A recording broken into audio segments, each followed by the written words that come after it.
सुनील भाई, मैं एक रक्षा की बात कर लूं, क्योंकि रक्षा पे जब बात करते हैं तो मेरे जहन में तीन चीजें एक साथ आती हैं। पुलवामा आता है, गलवान आता है और अग्निवीर आता है। ये बात मैं इसलिए कह रहा हूं कि आ, पुलवामा को जिस तरह से हैंडल किया गया वो सतपाल मलिक से बेहतर हम में आप में से कोई नहीं बता सकता है, उसको जिस तरह से यूज किया गया। गलवान का जिस तरह से मतलब हमारे शहीदों की शहादत को मैं उसको क्या बोलूं, वो शब्द शायद इस पे बोलना संभव नहीं है। देश का शीर्ष नेतृत्व उनकी शहादत को जिस तरह से उसने कहा, ना कोई घुसा है ना कोई घुसेगा। और तीसरा इस पे लबो-लुआब जो अग्निवीर आके उसने जो सारा बेड़ा गर्क किया है, मैं थोड़ा इस पे आपका है, क्योंकि कहा ये क्यों किया गया, इससे फायदा क्या हुआ देश को, कुछ तो फायदा होता। धन्यवाद आनंद जी। ये तो उसको लागू कर, अब जिस तरीके से संविदा पे रखने वाली प्रवृत्ति पैदा हो गई है, आउटसोर्सिंग करने की प्रवृत्ति पैदा हो गई है, पेंशन देने के न देने की प्रवृत्ति पैदा हो गई है, तो आनंद अग्निवीर को लेकर के बहुत आश्चर्य नहीं होना चाहिए था। आश्चर्य केवल इस बात का है कि आपने जो प्रतिरक्षा की स्थितियां थी उनके साथ समझौते कर लिए, और जो एक आर्मी बहुत बड़ा एम्प्लॉयमेंट का जरिया होती रही है, पुलिस और आर्मी, उसमें भी आपने इस तरह के रास्ते निकाल लिए जो जिसको देश के हित में नहीं माना जा सकता। आप जिन जिन का आपने आप उल्लेख कर रहे हैं, सवाल सही, आप जो चीजें लागू की गई किसी की बात नहीं करते, एक नई बात हमेशा हो जाती है। आप अपने आप को प्रस्तुत करने के लिए इस तरह से प्रस्तुत करते हैं कि आपके किसी निर्णय पर कोई चर्चा ना हो, आप और हमारे आपके मित्र लोग हैं उसी को लेके आगे बढ़ जाएंगे। जैसे तेजस में उनकी रवानगी, बड़ा तेजी से कहा गया कि तेजस में कोई प्रधानमंत्री पहली बार उस पे तेजस पे सवार हुआ है। अरे भाई, तेजस कब आया, भारतीय वायुसेना में इसको शामिल कब किया गया? 2016 में। और 2016 से ही प्रधानमंत्री है, तो कोई दूसरा प्रधानमंत्री कहां से आ जाएगा? लेकिन पहला प्रधानमंत्री जिसने तेजस की सवारी की, अब खूब तेजी के साथ ये बात फैली। तो यह एक आदत से हो गई है। दूसरी चीज है कि जिन जिन सवालों का आपने उठाया, चाहे नोटबंदी का मुद्दा हो, चाहे जीएसटी का मुद्दा हो, चाहे काला धन लाने का विषय हो, किसी भी विषय, चाहे अपने विदेशी संबंधों को सुधारने की बात हो, चाहे सीमा की सुरक्षा की बात हो, किसी मुद्दे पे आप चर्चा करने के लिए तैयार नहीं है। अगर सीमा में घुसपैठ के करने को कोई बात उठावे तो आप कहते हैं कि आप जो दूसरा देश है उसके आप हिमायती बन गए हैं, आपको वहां से पैसा मिलता है और आप उनके पैरोकार बन गए। तो विषयांतर करने की क्षमता तो सत्तारूढ़ दल के पास खूब है, और एक भी निर्णय को आप ये नहीं कर सकते हैं जिस उद्देश्य के साथ उसको लागू करने की बात वो पूरी हुई हो। नोटबंदी के समय आपने कहा कि इससे आतंकवाद रुकेगा, काले धन पर रोक लग जाएगी, जो प्रतिबंधित संगठन है उन पर रोक लग जाएगी, जो हवाला की गतिविधियां हैं उन पर रोक लग जाएगी। किसी एक कोई उपलब्धि आपने हासिल कर ली हो? और बचत की आप बात कर रहे हैं, तो बचत कैसे संभव, मैंने बचत तो इतनी बुरी तरह से प्रभावित हुआ। हमको तो याद है कि हम तो अपने कभी पिता से अपने पैसा लिए ही नहीं। हमारी माँ गृहिणी थी, हमेशा उन्हीं से पैसा लेते थे, और कहाँ से देती थी मेरे लिए आज भी बहुत रहस्य है कि उनके पास कहाँ से बचत हो जाती थी। तो ये हमारी जीवन शैली रही है, भारतीय जीवन शैली रही है, जिसमें बचत एक महत्वपूर्ण अंग रहा है। और इसीलिए दुनिया के तमाम जो मंदी हुई है, आर्थिक मंदी, उससे हम लोग आसानी से उबर लिए। हम लोग को उस तरह की समस्याएं नहीं है। तो कोई भी जीएसटी को लेकर के जो छोटे उद्योग करने वाले लोग हैं, फुटकर रिटेलर्स हैं, उनको कितना नुकसान हुआ? बिना इंफ्रास्ट्रक्चर को लागू किए आप कहीं संभव है कि आप किस इस तरह की योजना को, कर पद्धति को आप लागू कर देंगे? संभव ही नहीं था। उससे बहुत सारा नुकसान हुआ। आर्थिक मंदी किस तरह की आई, रोजगार के अवसर किस तरह से कम हुए।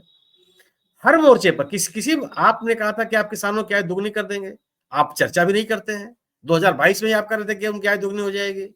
वही किसान जिसकी आय की दुगनी करने की बात कर रहे थे आप, वो 1 साल तक सड़क पे बैठा रहा खुले आसमान के नीचे। आपने उनके लिए कीले बिछा दिए, बड़े-बड़े रोड़े लटका दिए, किया कुछ नहीं।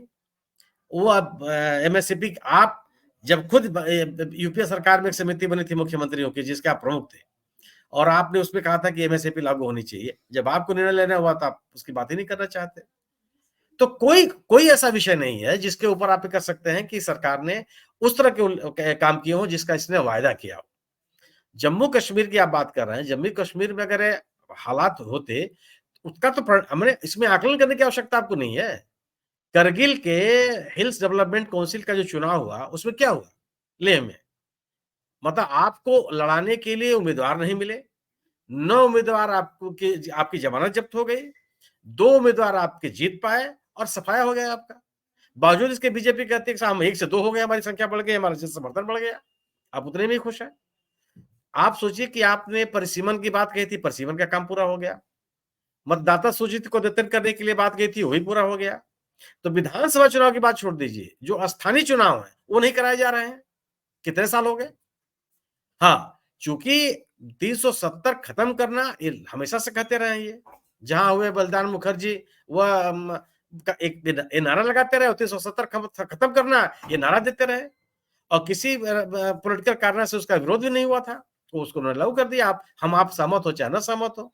ये अपना मूल्यांकन उस आधार पे करते हैं कि जिस एजेंडे को लेकर के हम चले, उस एजेंडे को हम लागू करते चले आ रहे हैं, उससे देश हो रहा हो या न हो रहा हो।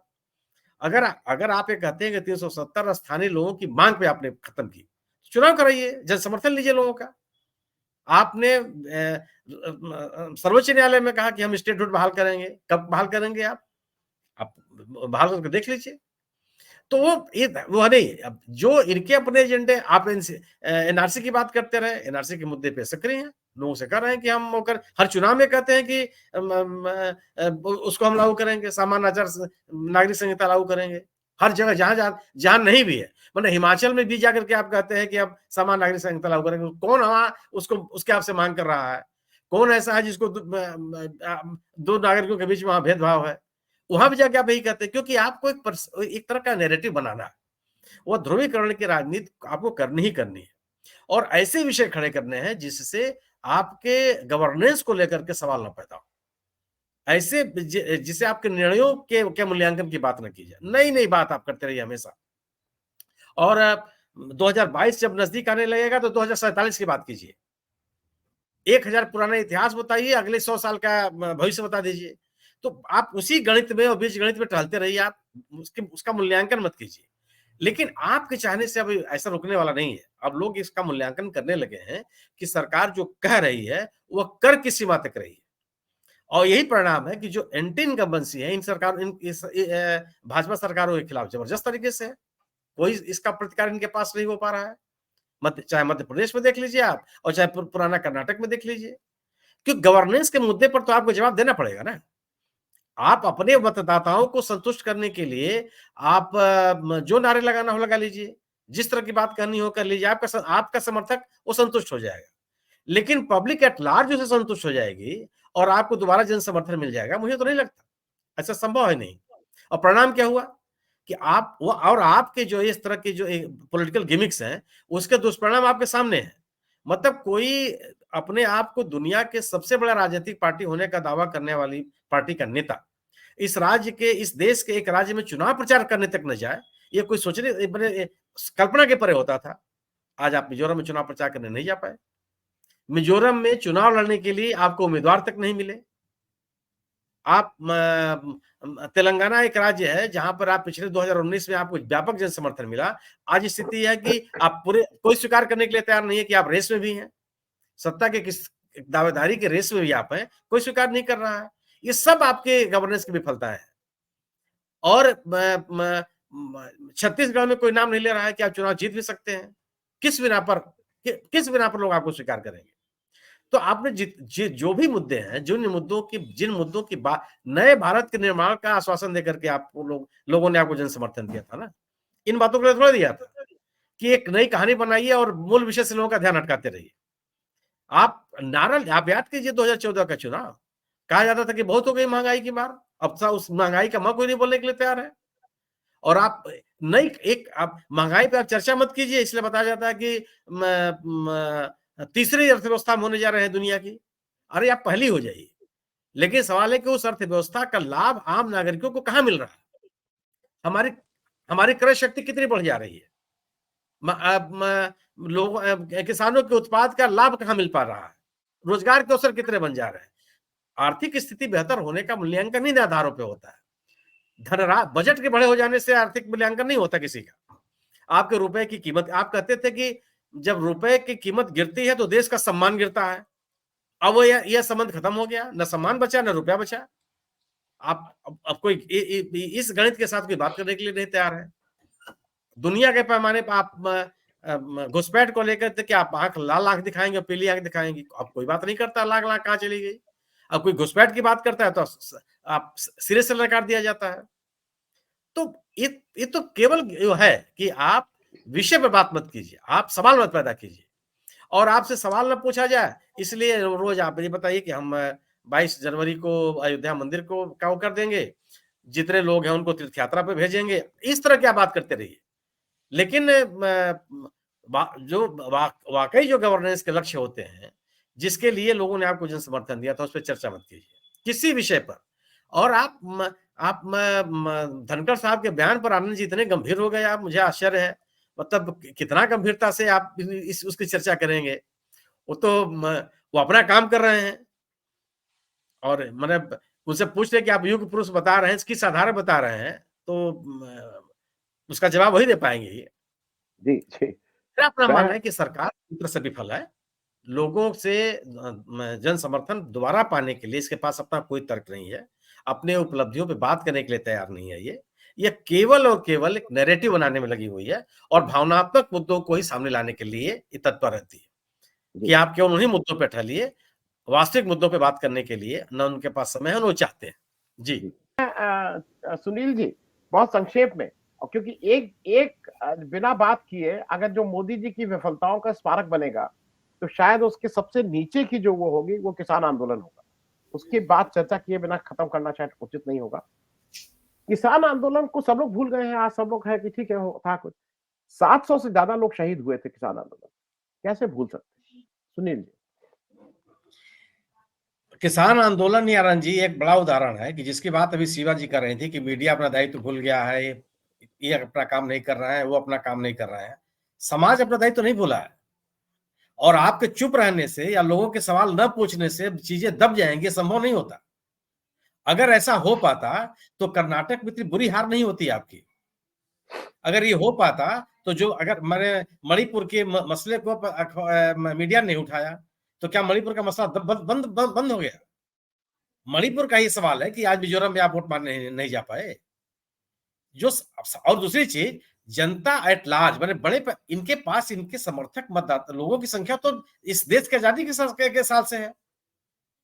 शाखाओं में जाने वाले लोगों की एक अच्छी खासी संख्या है, लेकिन वो ऐसा नहीं है कि वो देश का भाग्य तय कर देगा। बड़ी संख्या में लोग इनके पीछे पीछे चल पड़े हैं, ये स्थिति बिल्कुल नहीं है। और ये जो बड़ी संख्या में लोग हैं वही सवाल पैदा कर रहे हैं, और यही सवाल पैदा करने की स्थिति हो गई है कि आप जो नैरेटिव बनाना चाहते हो नहीं बन पा रहा। अगर आपका नैरेटिव चल पाता, या लोग आपके द्वारा किए गए नैरेटिव्स को स्वीकार कर लिए होते, तो इन 5 राज्यों में आप जय जयकार हो रही होती आपकी। कोई एक राज्य ऐसा है जिसमें आप कोई आंख बंद करके कहते कि नहीं साहब ये सरकार इनकी जीत रही है? कोई एक राज्य बता दीजिए आप। मतलब तीन तीन कम से कम 5 में 3 राज्य तो साफ साफ है कि जहां बीजेपी कहीं नहीं है। छत्तीसगढ़, तेलंगाना और मिजोरम। अगर आप बाकी बात को छोड़ दीजिए कि राजस्थान में क्या होगा और मध्य प्रदेश में क्या होगा। लोगों में जागरूकता है, लोग ये जानते हैं कि हमारे दायित्व क्या है, और लोग अपने मुद्दों को लेकर गंभीर हैं। और मैं भी मानता हूं कि सिविल सोसाइटी लगातार सक्रिय है। सिविल सोसाइटी ने अपनी जिम्मेदारियों को नहीं छोड़ा। और एक स्मारक की बात मत कीजिए आनंद जी, लगातार इतने माने असफलताओं के स्मारक ही स्मारक है। और ये सही, और किसान आंदोलन ने यह साबित किया कि वो मैंने देश की जनता जागरूक है, और जो सरकार चाहती है वही नहीं चलेगा। सरकार के खिलाफ खड़े होने का लोगों के पास साहस है, और लोग खड़े हुए हैं। ठीक है, मतलब ये लोग अपनी सुविधा के क्षेत्र से बाहर नहीं निकलना चाह रहे हैं, लेकिन जब मौका उनको मिल रहा है तो सरकार के खिलाफ बोल रहे हैं। और इसीलिए सरकार के चाहने के बावजूद भी ट्रांसपेरेंसी की बात आप कर रहे थे, मतलब केंद्र सरकार के विभिन्न भवनों में जाने पर प्रतिबंध है, बिना किसी की अनुमति से आप जा नहीं सकते। और हमें नहीं याद है कि कोई प्रधानमंत्री 10 सालों में कभी किसी प्रेस से बात न किया, लेकिन ठीक है, आप अपनी कार्यशैली तय कर लें, लेकिन आपकी कार्यशैली के अनुसार देश उसी रास्ते पर सोचना शुरू कर देगा, ये संभव है नहीं, ये संभव नहीं है। आप मोदी जी का जब जब वो स्मारक बनेगा कि टॉप 3, टॉप 5 इनकी सबसे वो चीजें जो इन्होंने फेल हुए, उसमें मणिपुर का नाम तो शायद अगर आप 1 कहिएगा तब भी आएगा, 3 कहिएगा तब भी आएगा, लोगों में आएगा कि नहीं मणिपुर को भी। क्योंकि मणिपुर में सामूहिक रूप से हम लोग भी जिम्मेदार हैं। मैं एज़ अ इंडियन मुझे हरदम लगता है कि मणिपुर के साथ हम लोग ज्यादती कर रहे हैं। बहुत संक्षेप में सुनिए सुनील जी, इसको कंक्लूड करना है। मैं बिल्कुल आपसे सहमत हूं कि मणिपुर के साथ जो हमको देश को करना चाहिए था वो नहीं किया, लेकिन कम से कम कांग्रेस पार्टी वहां गई, कांग्रेस के नेता गए, सिविल सोसाइटी के लोग गए, विभिन्न स्वयंसेवी संस्थाओं के लोग गए, उनके साथ खड़े हुए, वो फोटो खिंचवा के चले नहीं आए। पूरी एडिटर्स गिल्ड भी गया था, एडिटर्स गिल्ड गया था, उनके खिलाफ रिपोर्ट हो गई। वही मैं कह रहा हूँ कि खिलाफ मुकदमा दर्ज हुआ। और दूसरी चीज, मैं सीमा जी से असहमत हूँ कि हिंदू हिंदू मतलब मैं भी हिंदू हूँ, एक समूह है और वह समूह मैं ये मानता हूं कि 1947 के देश की आजादी के समय से बना हुआ है, जो इस तरह का माहौल बनाने का प्रयास करता है। और मैं सम्मोहित हिंदू। आज भी मैं मुतमईन हूं कि सोसाइटी एट लार्ज इस धरने पर चलने वाली नहीं है, कभी नहीं चली है और नहीं चलेगी।